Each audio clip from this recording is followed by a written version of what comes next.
Keling, mana ichina cho'sli qizlarjonlar, issiqqina bolajonlarni maza qilib kiydirib qo'yasizlar. Narxini qaranglar.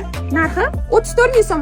O'rtoqlar, bizga kuzgi qalin nachosli dvoykalarimiz keldi. Ya'ni pijamalarimiz. Kechqurun bolajonlarni bemalol ustini yopmasdan shunday kiygizib yotqizib qo'yasizlar, hech nima qilmaydi. Davaychi boshidan boshlaymiz. Men sizlarga eng chiroylisini ko'rsataman. Biz kiraylik chiqqan va bu.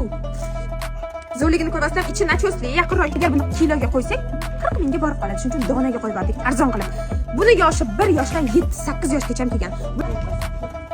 Undan ham qalinroqlari bor. Qizlar mana qaranglar. Usti ham nachos, ichi ham nachos. Shunaqa sifati zo'r, maza qilib kiydiradilar. Buni ushlab ko'rgan odam sifatini biladi. Ranglari mana har xil, chiroylilari bor. Juda ham chiroylilar kelgan. Endi mana bu pijamalar kimni esida o'tgan yil olganlar bormi? Men o'zim o'tgan yil ikkita bolamga kiydirdim, hech nima qilmadi. Hozir yana kiydiribman, yengidek turibdi qizlarjonlar. Bizga yana keldi, men narxini ko'rsataman. O'tgan yili esingizda bo'lsa 60 ming, 50 mingdan sotilgandi kichkina do'konda. Lekin katta do'konimizda 45 ming so'm. Ko'rib olinglar.